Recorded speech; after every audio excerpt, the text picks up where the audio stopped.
Hello and good evening, everyone.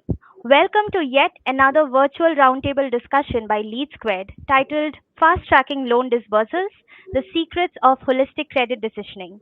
We are thrilled to have you all with us here today, no matter where you're joining from.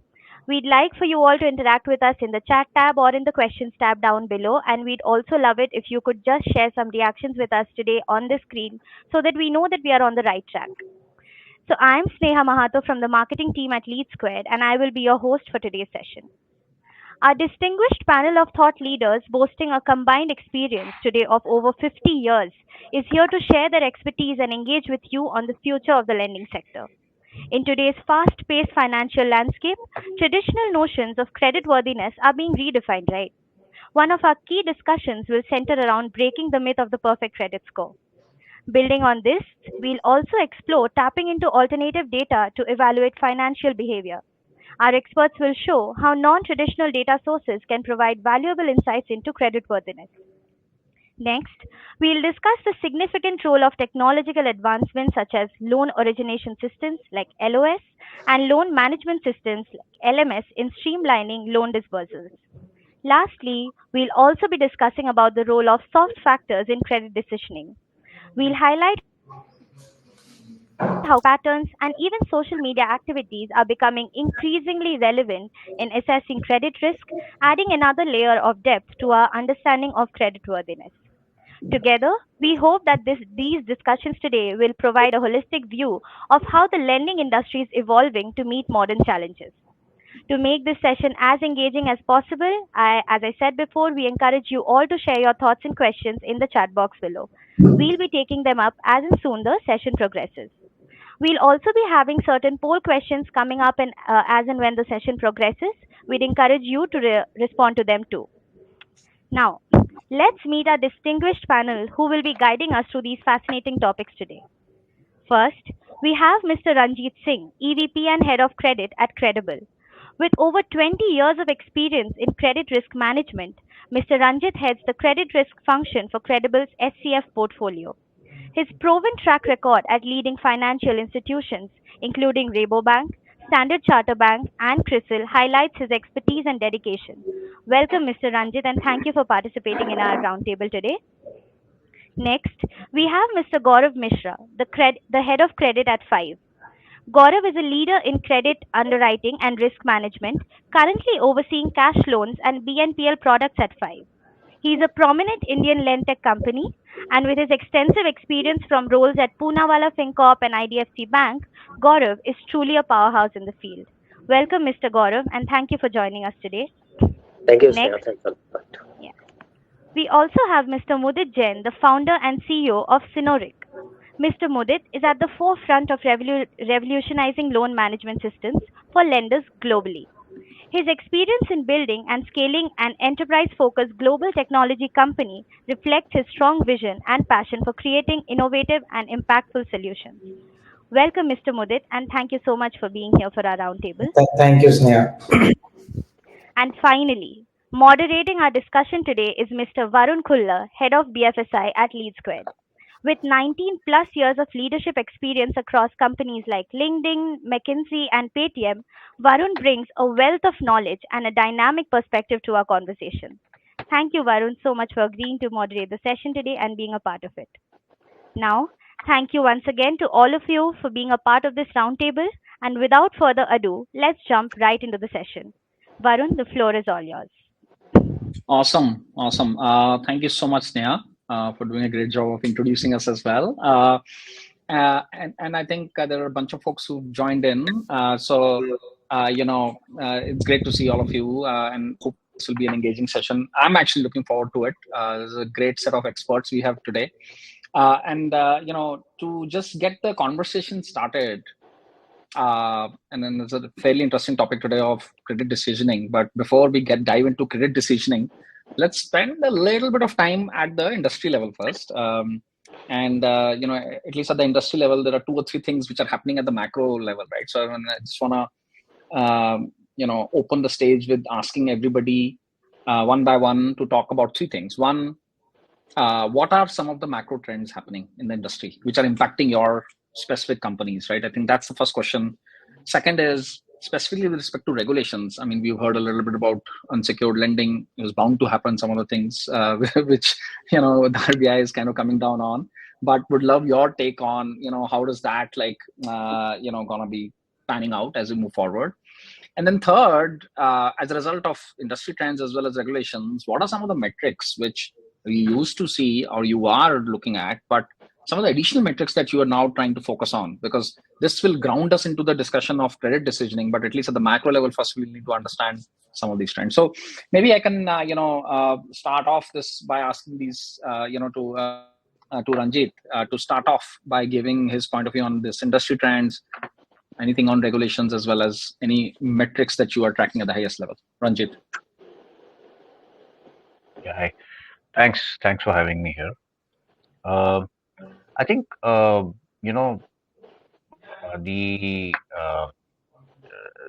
the what we are trying to achieve at Credible is to try and see if we can accelerate the speed at which we can uh, you know do credit approvals or get a sense of borrowers' credit quality without compromising on the quality of our analysis, or without incurring losses because we've lost some information or we've ignored some information in between. So I think the attempt is to build what is known as cash flow based financing rather than a asset based financing or a balance sheet based financing business. Uh, so what I mean to say there is that in any case we at Credible are primarily in the unsecured loans business for working capital, and the segment that we address is is um, is ranging from relatively small to mid-sized corporates, uh, say about 100 to 200 crores in turnover, and maybe about 50, 60 crores in assets. And going right down to small MSMEs, which are maybe about, maybe 2 to 3 crores, or 2 to 3 to say 3 to 10 crores in sales, and maybe about 5 crores in asset size. So we're trying to address the entire range. And as you go down the spectrum, of course, the quality of the financial statement and the stability of the financial statements becomes questionable, and so the a lot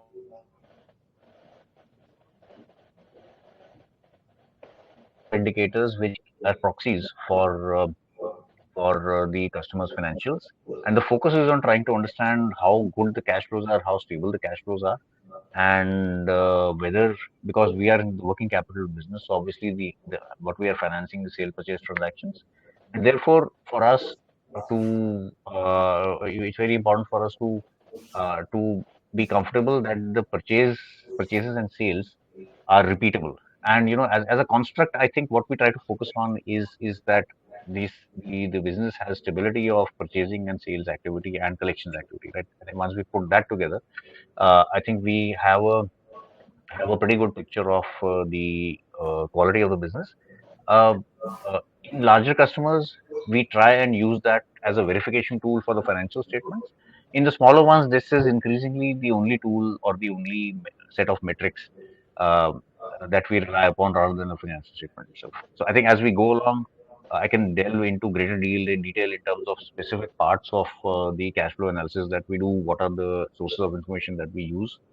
But broadly, just at the outset, I'm just trying to lay out the framework in which we are adopting here, which is that we try to understand the stability of purchases and sales, and that's, I think, key for us. Um, Without excessive reliance on the financial statements. Got it. Got it. No, thanks for that, Ranjit. Moving over to Mudit. Mudit, thoughts on the industry and how you're looking at it now, and some of the regulatory frameworks also, how they're changing. So I would talk about three trends that I am noticing. The first trend is the co-lending piece. So if you look at the regulatory requirements, so if you lend to NBFC, you have to provision uh, more. And if you directly have a retail exposure in form of co-lending, then you can probably manage with lesser provisions. So, and plus, the access to capital is easier, the leverage ratios are far better in co-lending. What I'm saying is co-lending is going to rise, and we are seeing that trend. If you analyze last three years data, and every year we are seeing uh, a growth of multiples in co-lending. So if government kind of intervenes and creates a common framework of data formats, exchange protocols, data exchange protocols, common formats, I think this industry can grow leaps and bounds. This is one observation. Second observation is around the loan against securities. So we are in this business and we keep getting a lot of inbound interest on loan against securities, because this this can be quite digital. Almost it can have an STP process flow. Plus, it is more secure compared to personal loans. And after COVID, the penetration in share market has improved. The domestic retail penetration in stock market has improved. So I think this segment is going to grow rapidly. And if you compare against the US market, their penetration, what is the market size right now? I think it is at a nascent stage, and this is going to grow leaps and bounds. This is not the margin funding. This is the additional personal loans, retail loans that you give against the security of mutual funds, bank guarantee, or the shares. Third trend, which is I'm seeing, is on the MSME loan side. So that segment is growing rapidly and consistently. With government focus on MSME, I think this credit market is increasing, and I see this secured lab business growing rapidly across India. And I think this market of MSME lab can at some point of time become as large as home loans market. There's a huge potential in this particular space. Got it. Thanks, Mudit. Extremely important, valuable points. Gaurav, your thoughts? Uh, yeah, Varun, I'll talk about macro changes in terms of personal loan market. Basically, I believe most of the lenders have started looking into leveraging aspect of customer as of now. Because in last few years there was everyone was chasing probably customer for disbursement for approvals. Yeah, but as the market is shaping up, I think again, uh, as a lenders, we are becoming more sensitive on leveraging front to the customer. Second thing on regulatory aspect, as you talked about, yes, there must be regulatory framework to deal with in a specific segment, and RBI is uh, uh, putting the guidelines time to time to regulate the segment. Apart from that, you said in a specific segment post RBI guidelines we started looking into. So if I'll talk about, then it is PL segment where average ticket size was less than 50,000. Probably, I think most of the lenders are trying to increase their ATS and trying to cater the customers those are eligible for higher tenors and higher ATS. So I think these two, three things are happening across the industry from personal loan segment and in regulatory aspect. Got it. Makes sense. Makes sense. Very helpful. Good kind of setting the base on where the industry is at. Let's dive a little bit more into the credit decisioning part, which is kind of the focus today. And then we try to focus this around themes or myths or whatever. One was the myth around the perfect credit score, right? So I'll I'll ask this question to Mudit. Mudit, do you think like there is an over reliance of sorts on credit scores and hence maybe limiting the access to deserving borrowers because their credit score maybe whatever not at the perfect level? So if you ask, let me break down this question into two different questions. First question is whether there are lenders who are over relying on credit score. Definitely, answer is yes. There are set of lenders who over rely on the credit score. But as an industry, I have a mixed opinion on this. As an industry, are we as a country over relying on credit score? So if you look at data, like there was a report published by Civil some 2 years back. So out of 81.4 crore credit eligible adults, only 50% have availed credit at any point of time. So 50% is still credit unserved. Further, that report talks about additional 16 crore, which is approximately 20%, is credit underserved. That means they have taken only one loan product over past several years. So in terms of credit history, maybe 50% have credit history, but active credit history is available only for, say, maybe 20% of that. And every year there is NTC segment which gets added to the credit history. So if you today say everyone wants to take a loan, so let's assume that all 81 crore want to take a loan. If you just evaluate basis on the credit score, then uh, maybe 1 out of 2 will have a credit score. And even in that, those having credit score, if you look at the average credit score comes out somewhere around 720. 720 is the average credit score. So the segmentation that CIBIL does is like you have super prime, then you have prime plus, then prime customers. So prime customers are, I think, having CIBIL above 730. So 50% of the consumers have CIBIL less than 730. That means if you are just basing your decision only on CIBIL score or the bureau score, then you will be able to assess only maybe give loans to only half of the consumers having CIBIL score. So with that number, probably 1 in 4 consumers you can give loan based on CIBIL score. Now, if you talk about the other half, so if you look at some more stats, like the percentage of NTC customers by origination volume last September was around 14%. So out of all the loans disbursed in India, 14% were NTC customers. And this ratio was higher a year earlier. That was 17% before that. Before that, it was a higher percentage, even 20. So we used to have it around 20%. Like, anyways, as per industry, 20% of the loan earlier used to be disbursed to NTC customers who did not have an earlier CIBIL history. Now this number is maybe around 14% because maybe more customers have been added to the bureau score. So, and if you look at the percentage of loans given to prime customers, so prime customers is customers having CIBIL score more than 730. So that is in September it was 38% by volume.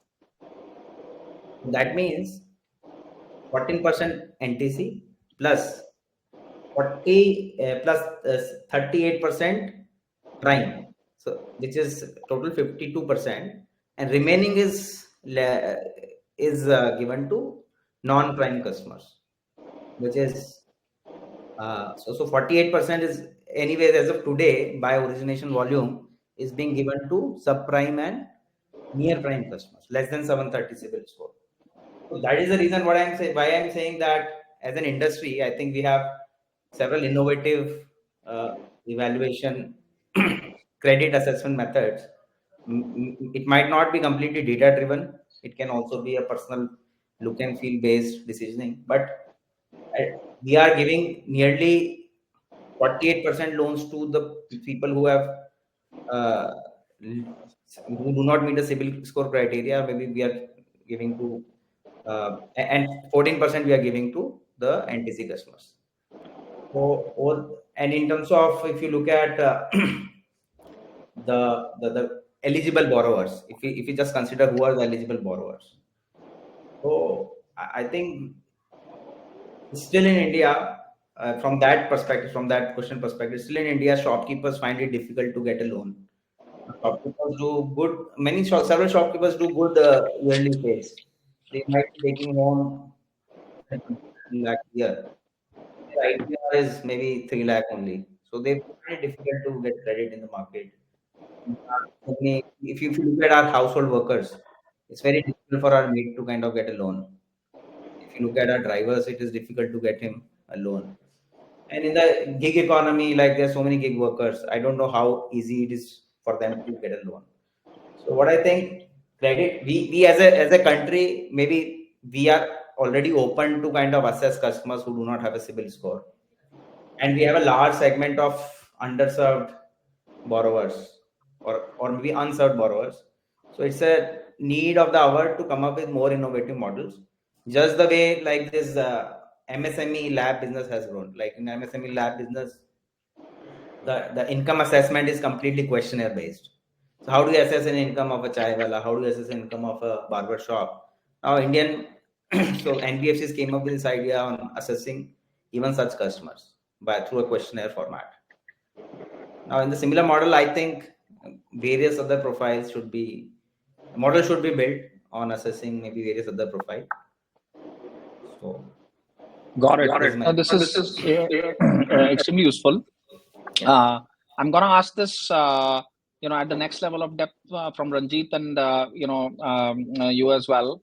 The question around Gaurav as well, which is around which are some of these metrics or factors which basically should be looked at, which is beyond the traditional credit score. Ranjit, I know from an MSME point of view, you brought this perspective of it being a very subjective exercise at times. So maybe Ranjit, you can start first talking about what are some of these other factors which traditionally may not be coming in a credit score, which are now coming, and then Gaurav, maybe you can follow that up with your answer. Ranjit, over to you. I think when you're talking about credit score, I assume you're referring to basically the bureau credit score, right? Yes. Whether a CIBIL or an Equifax. Now, I think the when it comes to appraising any business, right, the credit score uh, is uh, is can only be one of the factors. Uh, and secondly, the reliance on the credit score reduces as the size of the business increases, right? So for us, the credit score remains important because it contains vital information on past behavior, and it's always a part of our analysis for whether irrespective of what business we are looking at. Having said that, it's only one of the factors. It's only one of the factors. Uh, we have um, so besides this, we would look at the overall financial profile, the business profile, the interview or the meeting with the customer remains really very very critical. There is a whole bunch of metrics that we try and use um, on account of there's this whole bunch of metrics that we try to use so that we can evaluate the quality of cash flows, the extent of leverage that is there, and and then we look at the credit score as well. Besides, in fact, if we look at the bureau report, that alone is going to be is has a bunch of other pieces of information, like for example the inquiries, like what is the actual trade lines that the business has, right? What is so besides the score itself, there is a wealth of information b- bundled along with the credit score report, which also is something that we use to track past behavior as and current behavior.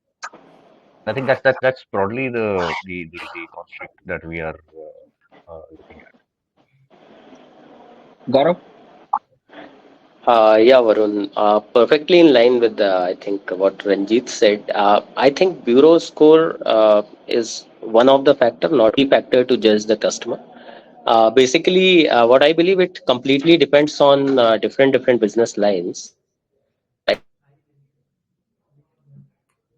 a salaried customer, you are underwriting for personal loan, you may create a scorecard, you may build rules in BRE, right, and underwrite that customer. But if you are going to underwrite a MSME, or let's say someone for agriculture loans, right, or you are going to fund a customer with a dairy setup, right, so it definitely needs in-person visit to assess the customer's cash flow profile. Apart from that, there is other variables also available which give you a sense how the customer is in terms of stability. Let's say if mobile number is getting changed very frequently and reported in bureau, address is getting changed very frequently, or multiple addresses reported in bureau. Nowadays, we are getting PAN card related details also in bureau. Multiple inquiries are there, but loans are not getting converted. That may show a factor of credit hunger at the end of the day. So yes, bureau report gives you an insight how to assess a customer. But if you will see a lot of players in personal loan market as well, they have 70-80% automation rate. Still, they have a underwriting team separately to assess the customer, those who are not being fit in to assess customer from other aspects as well. So definitely, I also believe that completely digital may also not work, completely physical may also not work, but that's why most of the organizations are adopting phygital model nowadays. So bureau score is one of the factor, not the only factor to assess. Got it. And I'll ask this question in a slightly different way so that we can get some more responses also. So, can you share an example, maybe from any of your cases, where you may have leveraged some type of data, some alternate type of data, which in a traditional way or in a traditional method, it would have been rejected. But you pick that data and actually the application got processed, or you got some insight about this loan application, which in a traditional set like 2 years 5 years back, this was never could have been considered. Any examples from each of you? Gaurav, you want to go first? Yeah, so I've started my career with the ICICI for with the in agriculture loans, right? I used to underwrite tractor finance customers applying for KCC loans, right? And now bureau data is quite enriched, quite improved. At that time, most of the customers have -1 bureau score, no other insight available, right? So most of the time, and in that segment particularly, you are not going to entertain NTC customers, right, till the time they don't have any trade line available, or they are not very sound in terms of their banking, right? So as we all know that you are not going to get a lot of insight from banking also, because in agri segment there is most of the time it is cash business only, right? Nowadays they started getting direct benefit transfer and everything. So, not recently, but during my initial days, I remember that one of the customer we have visited along with our seniors, assessed their entire land holding, their standard of living, their ownership, stability in particular area. Even though bureau was not supporting, looking at the file, we were not comfortable that we should go ahead. But while visiting the customer, we got a comfort, and again we take a call on that case and we disperse that. So again, I'm saying that the insight which you are getting while meeting the customer in person are completely different, and the insights we are which you are getting based on data. See, there may be a possibility that data is not updated also, right? And most of the time whatever you are getting may not be updated, right? But if you are meeting in person, you are getting hands-on experience, correct? So I think this is something which makes difference. Got it. Ranjit, you wanna answer this also? Any Yeah, non-traditional just examples? uh, yeah. So I think again, given that we are looking at small to mid-sized businesses, I think for us, besides the bureau scores, um, the obvious one to take is the financial statements. But as I said, the financial statements for small to mid-sized businesses can only tell you so much. And the smaller the business and the less the vintage of the business, the lesser the reliability of the financial statement. So while the traditional metrics that emerge from the financial statement analysis are still relevant, But for besides that, for what we also use is to build a solid picture of the velocity of the business, because as I said, we are lending working capital. We want to verify how regular sales and purchases are, how strong the cash flows are. So the two things that we use a lot, we depend on a lot. One is the GST reporting, and the other is the bank statement analysis. So the GST reporting tells us who you are buying from, who you're selling to, right? That's a wealth of data. Your geographical footprint in terms of purchases and sales, the predictability or how regular your sales are to specific customers. I think all of that becomes very very obvious once you look at GST data over a period of time for a business. The other thing that we do is we also we now have tools and that can analyze bank statement analysis, and using artificial intelligence. And I mean, besides the usual metrics, which is say EMI bounces or daily balances, we also are able to look at the flows there, and so we are able to map. Um, what are the investment flows? What's the amount of money coming? What are the capital flows coming into the business? What are the capital flows going out? What is the extent of integration they have with their buyers? Uh, how much related party transactions are happening? How much? Okay, what is how much of sales? And we know the sales to specific to key buyers. We know them through the GST statement, and we can see how much of it is actually translating into cash flows in terms of incoming cash, and at what lag, which means that we know how much the working capital velocity is. And once we know the working capital velocity, we also get a sense of what's happening on the balance sheet front, because the lower the velocity, the higher the balance sheet, right? The more is the capital required to run the business. So I think that's so just I think this data, for slightly larger businesses, you can use for verifying the financial statements, and also verifying the description of the business model that you've got from the customer. And for lower businesses, this is usually the snapshot that we take, which actually substitutes for the financial statement, because using this we can create a picture of the customer's key balance sheet and P&L items. So that's broadly the way we operate, and that's these are and this is, I think, uh, uh, in the current setup, I think this is as close as we can get to what we call cash flow financing.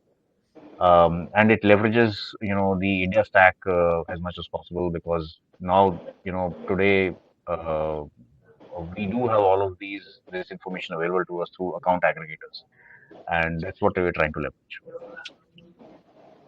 Got it. Thanks for that, Ranjit. Mudit, bringing you in, I'm not sure how much of work Synodic does on this, LOS part as well. But any thoughts on your side on non-traditional, things that I in like few years back would have not been considered, or would have not, passed the metric of what is a good credit worthy customer, but Mhm. now are being used very very frequently. Sorry, just Varun, my apologies. I just have to jump off into something urgent that has just come up. I would have loved to continue for the rest of the session, but I'd have to leave. Sorry for that. Thanks for inviting me. Please carry on, Noted, gentlemen. Ranjit. Yeah, thank Thank you. you. Thanks a lot. Thank you, Ranjit. Hmm. Yeah, sorry about that, Mudit. Yeah, so one growing segment that I talked about was this MSME Hmm. secured lending. I think that is something that banks still don't kind of take much interest in. I mean, they are trying to have their own models, but the data is not available for the credit underwriting. For example, what is the data point for, say, tea shop or barber shop? So you have to meet the customer, get a sense on what is his income. But with increasing UPI penetration, I think somebody should create some alternate models based on every pin code. So I keep exploring this thought process where suppose for every pin code, if you had, say, UPI penetration data available. For example, in horse cars, this is the, say, 70% of your every shopkeeper gets 70% of their revenues from UPI. But in, say, Mumbai, a particular in Ghatkopar location, say, only 30% is coming from UPI. In Gujarat, maybe 5% is coming from UPI. So if say for every pin code wise, if I had this kind of information available and I could get their UPI statement and I could extrapolate that to the income, that would have been a great digital kind of framework to assess income. And in terms of other non-traditional things which are picking up, so what I see is this bit. So builder loans have seen their own cycles, but I think it's an interesting space. That there has because with the RERA, several things have changed in terms of cash flows. I think builder loans is it should pick up more because with RERA you have control on the cash flows. You can do the do the escrow management that way. Then another non-traditional thing, I think 3 years back, it would have been difficult to fund a YouTuber. So one of my YouTuber friend, they wanted to purchase a house. Now lenders were not ready to give him loan, but he had very good cash flows. So, and I think even this with Ola, Uber, Swiggy, Zomato, I think more non-traditional people will start getting loans. And we have been a beneficiary with government this scheme of unsecured credit line of the CGT what is Central Guarantee Scheme, where every MSME can apply for loan credit line up to 10 crore against guarantee fee. So I think that is something which is earlier was not happening. Now it is happening. Unsecured credit line to businesses. Very, very interesting. Very insightful, Mudit. Thanks for sharing that, and Gaurav as well. I'm gonna switch a little bit from just the metrics decision making to the technology, and ask you a question on saying like, hey, as the system of records have changed, from lead management to loan origination system, loan management, and so on, has that tighter coupling of these systems, as well as just the technology advancement in getting the right information and being able to triangulate data, for instance, from multiple sources, improved the credit decisioning process, and hence, of course, the turnaround times. So just wanted to know your perspective on the role of technology and the various systems which talk to each other in improving credit decisioning and hence turnaround times. Gaurav, maybe you can start and then ask this question to Mudit as well. Yeah, definitely, Varun. I think if we see 5 years or 10 years back, if you want to verify a KYC, right, provided by customer, we used to have a guy from a panel agency or in-house guy who used to see the font of the provided document or whether any thing that is different from a traditional document, right? And basis that they used to take a call on their experience whether document is genuine or not, right? Nowadays, if I'll talk about PAN card, let's say I have NSDL API in place to triangulate whether actual in records this KYC is from that customer or not, right? In terms of employment, we have access to EPFO from where we can validate that customer is in job or not, right? In terms of MSME, we have GST validation also available, correct?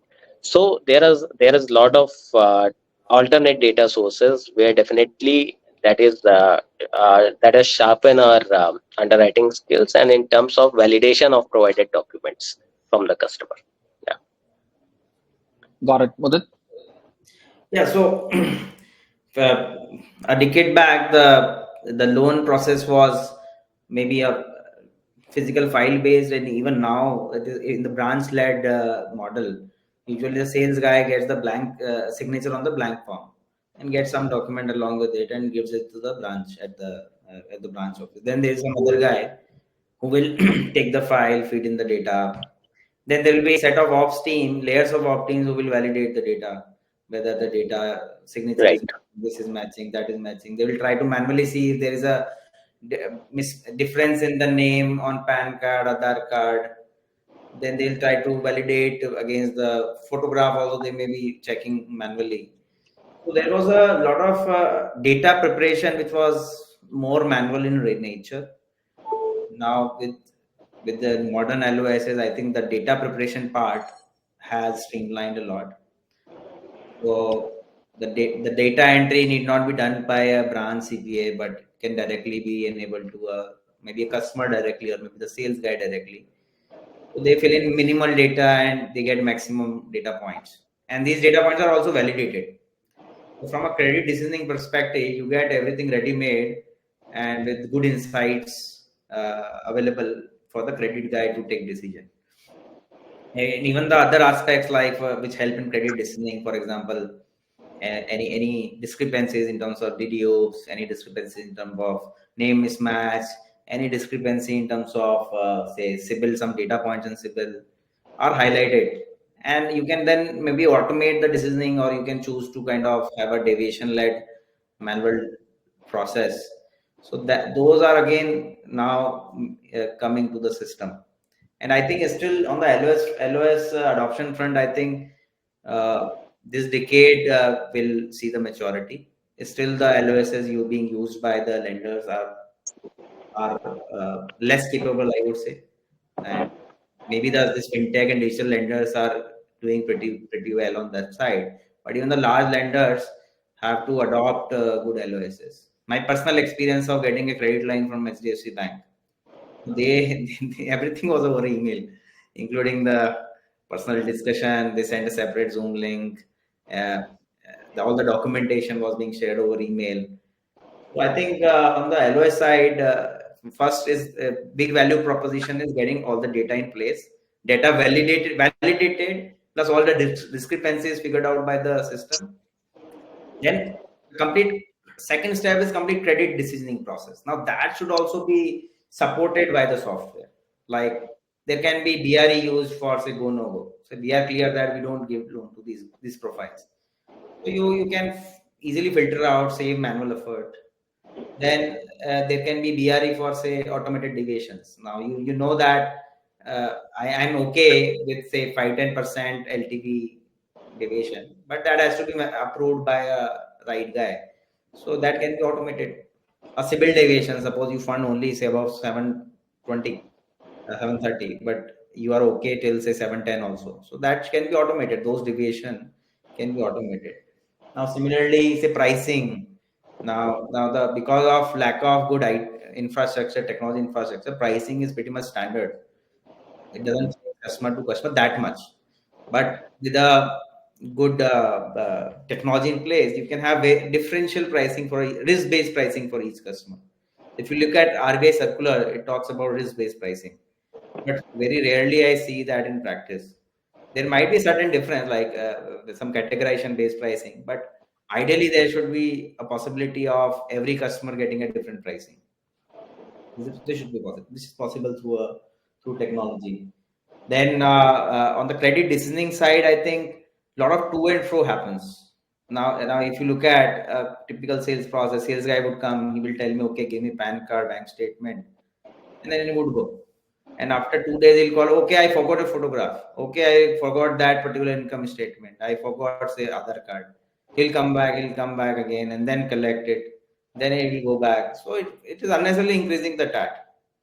What if, say, you could have number one all these validations in the LOS itself, so that you don't forget these things, which whatever is mandatory is already defined by the system, and the sales guy there itself knows that I have not collected this document, I have to collect it. And what if say this query management also can happen outside WhatsApp, can happen over system. Right now a lot of this loan process is happening over WhatsApp for retail and over email for corporates. So can we have a query management directly in the system to and fro? And can we minimize that to and fro? So that can be Got it. yes. Yeah. Got it. Understood. Very, very helpful. In the interest of time, and I know there are a bunch of questions which have come into the chat. I'll invite Sneha to come and just take us through some of the questions and ask the panel what questions are most relevant or getting repeated. Sneha? Sure, definitely. So I'll just be taking them up one by one, and then Varun, Mudit, Gaurav, whoever wants to pitch in can just give the answer. So the first question that we got was from Thallam Sri Kumar. He asked that RBI is raising a red flag. 42.3% of unsecured borrowers having multiple loans. Most of the fintechs are not updating on a regular basis. So how can we address this issue? How can we basically face this heads on? Anybody who would want to take that up? Yeah, I would like to take this up Sure, as Gaurav. Yeah. in my initial statement, I have covered this point that when Varun asked about what is happening at industry level. So I have already covered that most of the lenders have started looking into leveraging aspect of customer, right? Hmm. Probably year 2 year back, जितना आसान था loan लेना, right? Nowadays, probably you have to go through multiple checks, right? Then only you will get a personal loan or a credit card. In terms of credit card, if you will see industry wide, uh, there are decline in approval rates in last financial year, right? Which was hardly a scenario in last 5 7 years, correct? So yes, industry is looking towards it. Being a regulator, RBI is putting guidelines across that. RBI is putting framework across that. So yes, and second thing, loan below 50,000 in personal loan segment where over leveraging was on higher side to that segment. So most of the lenders are trying to take a shift towards higher ticket size and loans with higher tenor. Apart from that, I think discipline is something that is very, very important to survive in this business, in lending business, right? So one thing, a quote I have read somewhere that if you are not disciplined, it will not take time to disappear, right? Hmm. So being disciplined in this segment is very, very important. So only revenue numbers, only PAT and all that is also important, but being disciplined is something. And I think as an industry, we are looking towards that. Sure. Yeah. Thank you. Thank you so much, Gaurav. Varun, Mudit, would you like to add anything to this? Let Mother Dad. Sure. Anything from your side, Mudit, on this? Otherwise, we can jump to the next Move to the question next quickly. one. We can Sure. jump to the next question. Yes, I think please. Gaurav answered it. Sure, sure, definitely. So the second question that we got was from Rajesh Kumar. He was asking, are we going towards a phase where we are more inclined towards fintechs? What's your opinion on traditional way of sourcing and sanctioning credit? So I think fintechs have their role to play, and but I think it will be a balanced growth. It is not going to be like fintechs getting a bigger kind of pie. It will be more balanced. If you look at even the valuations of the companies who source pure digitally, their valuations uh, with limited data points. I'm saying their valuations are lower than the lenders who have a good distribution channel in terms of branch network. So this kind of comparison, which I see, that again shows the confidence of the investor in the traditional branch-led sourcing model because they are getting better valuation. Um, Right. And just to add here, it's not more about fintechs or not more about banks. I think there is still a lot of credit gap to fill in India, right? And everyone is serving in their own segment, right? Banks are serving, but probably they are not able to cater all the segment, right? Then NBFCs are in place. Where NBFCs are not able to cater, then fintechs are in place, right? Small ticket fintechs are also in place. So I think everybody is catering in their own segment, right? And now we see most of the players are entering in underserved segment, semi-urban segment, or rural segment, right? Yeah. So I think probably everyone is catering their own market, and if there was need, then only institutions are there. and I think collectively all of them are adopting more technology. So even the traditional lenders are also using technology to automate several things. So I think at some point of time, the fintech's value proposition will be more towards sourcing, marketing, acquiring the customer. But in terms of uh, otherwise the processing and other things also, I think traditional lenders will also catch up. They will also be heavily Right. automated. Right. Got it. Thank you so much, Gaurav and Mudit. Anything from you, Varun, or should I move to the next question? Let's move on to the next one, please. Sure. Sure. And yeah, let Mudit Gaurav only answer. And the experts Okay. you have Sure. called Sure. today. Yes. Yeah. So the next question we have is from Tilkesh Nati. He says, given that the credit decisioning is currently based on in-time data available during onboarding, such as CIBIL score, employment status, and income, which might change over the course of a long-term loan. Do you think the credit assessment methodology should be updated periodically, and should the industry to focus reassessment modules? Uh, I just want to highlight one point here. Most of the lenders have started doing it in their repeat customer base, right? So there is something called PR data available with the bureaus, right? And you can get an insight whether what is in terms of leveraging, how many loans are open post our loan, right? And what is the leveraging at customer end, correct? So question is very correct that are we assessing customer till the time we are only disbursing the loan, or post that also we are looking in the customer journey, right? So yes, it is as of now happening on repeat customer base in few of the fintech or few of the lenders. But yes, I believe that by and large it has to be implemented for a better onboarding of customer quality. Right. Right. Yeah. So let me Thank. add as well. So it is the term is loan monitoring systems. Yeah. So there is an increasingly kind of a demand for loan monitoring system. So loan monitoring systems monitor the loans once they are onboarded. So they do a regular civil scrubbing. They keep checking what is the current civil score, what is the current leveraging, and then they can identify, have some sort of early warning system signals on which customers to focus on and kind of handle differently. Similarly, this kind of loan monitoring will also help you to identify which are customers which are underserved.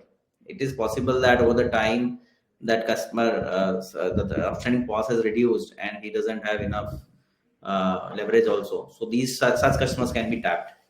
So there is a Right. need for loan monitoring with early warning signals. Yes. All right. Thank you so much, Now Mudit. with the Thank you account so much. aggregator framework, something interesting has also happened. In the account aggregator framework, you can get a consent for 6 months, 12 months. So you can keep scrubbing your bank statement data as well. So that helps in even cash flow based assessment, bank statement based assessment. Right. Thank you so much for your answer. Moving to the next question, which is from Neer Samtani. He has asked, Gaurav mentioned about a physical model for a personal loan, but what about giving a loan in POS financing where you can't meet the customer in person? Let's say consumer electronic loans or an e-commerce platform. Can we have a structure where you can give a BNPL to a customer without a credit card? Without a credit card, okay. Yeah. So interesting question. So I think again, if there is not a physical or a physical model that is being followed, then only thing that is there is relying on historical data and creating BRE based rules on which you will approve your customers, right? So yeah, on BNPL front, if we talk about, so a lot of players are lending in edtech segment. In hospital financing, we are seeing a lot of people are entering where we are not meeting to the customers in person and approving their loans basis historical data available, right? So I may not able to put a lot of insight over here, but yes, I think this is something that need to be worked upon as an industry. Sure, sure. Thank you, Gaurav. Thank you. Mudit, anything to add Yeah, from your credit side? line on UPI is exactly to kind of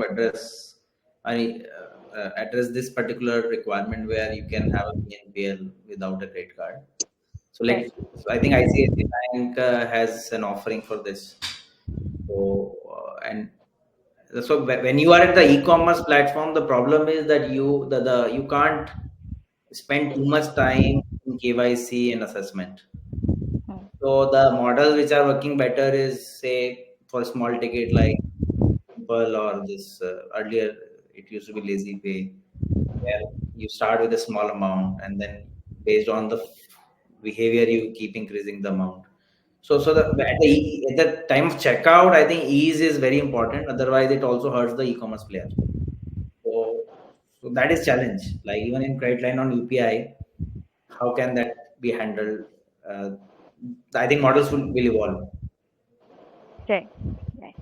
Thank you so much again, Gaurav and Mudit. Before we end the session, one last question that we'd like to take up is it has been asked by Rahul. Wanted to know what on how interest free business models work, what assessments go into disbursing them. He has asked this question twice actually, so I think he's pretty keen on getting the answer. So he just wants to know what is the business model for interest free lending. So is your question around on the interest free lending? Is your question around the processing fee based funding where income where you don't charge interest but you have certain fee that you charge like in Simple and these kind of players they charge a fee. So is your question towards that or is your question towards subvention where you have a zero cost installment? Uh, I think this is more towards subvention, Mudit. Probably, Subvention. yeah. Yeah. So maybe you can take.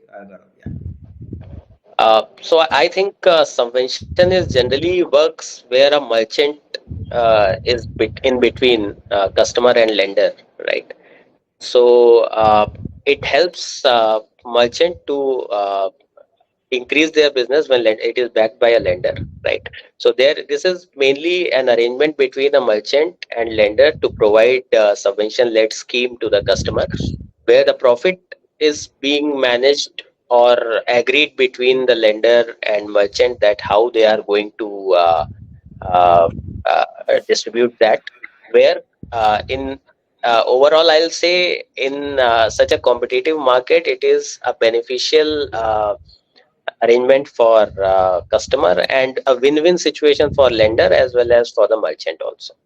So that is how subvention scheme works. And yes, most of the lenders are not able to generate revenue through this model because cost of fund is quite high. But yes, it helps to create a base that helps in cross sell after that, where there are a lot of scope to generate revenue in other products. Right. Mudit, anything to add or Um, so I was just few days back. I met a person who was in the initial team of Bajaj Finance. He was telling the stories on how they started with this. So earlier they were a kind of a captive NBFC for Bajaj Auto. So, their target was to the target was given by Bajaj Auto that these many vehicles needs to be sold and this is the subvention we are going to give. So at that time, the assessment of the customer was not a primary thing. It was more like the lending business was more primarily to support Bajaj Auto, their sales in Bajaj Auto. Now, over the time, they tried to think about how can they reduce dependence on the parent company. So they came up with this idea of giving loans for TVs. At that time, 90s TV was very popular. So they thought that TV is more a social status symbol. Why would they not repay? How they will feel bad if somebody has come to collect and repossess the TV. So with this thesis, they started kind of talking to the manufacturers like BPL and other guys and tried to strike a deal of having a subvention concept. And they were the first or maybe the popular ones who came up with the zero cost EMI where they will take say three installment in advance and remaining six, seven installments need to be paid without any additional pay. So this has been a good model. This helps in increasing the sales for the manufacturer, and on the because manufacturer is funding it, so you people end up taking a risk here, and because the amount is smaller in say, consumer durable, it was amount was smaller. They they they they took risk. They initially gave loan for 5,000, 10,000, which is some advance EMI with the security. And over the time, when they saw behavior, then they use that database as Gaurav mentioned to sell further products. So they came up with this idea. They used to send letters, physical printed letters with a check uh, to their good customers. So that check could have been banked, and if you bank the check, then this is the installment. So even in the non-digital era, we're able to have a pre the personal loans. Right. Check. You can get this 50,000 rupees check. If you bank it, then you have to pay the installment. Otherwise, very interesting concept. I think, this is a this will always be there, and we see increasingly see subvention in uh, consumer durables. We were seeing now education loans. We see subvention. We see subvention in supply chain finance, where the manufacturer is paying say interest for 2-3 months. We see subvention in auto loans. So I think it's a popular concept is going to stay. Sure. Right. Thank you so much. With that, we kind of reached the end of the questions that we received on the chat. So I'd just like to thank Varun for moderating this insightful discussion, and also Mr. Gaurav, Mr. Mudit for sharing their invaluable insights. And before we conclude, I'd also like to encourage you all who have put down your questions here through our landing page and wherever, that please do be encouraged to continue these conversations. Connect with each other on LinkedIn, follow our speakers, and do stay engaged with the latest trends and innovations in the lending sector. In addition to that, a recording of this session will be available very soon on our website, and it will be emailed to all the registered participants. Thank you once again to all of you for joining us, and have a wonderful evening ahead. Thank you so much to our speakers also. Thank you so much for joining us Thank you. today. Thanks, We Ankit. look forward to having you in our future sessions. Thanks, Gaurav. Thanks, Mudit. Thank you. Thank Thanks, you. Varun. Thank you, Sneha. Thanks. Bye. Thank you. Thank you so much. Bye.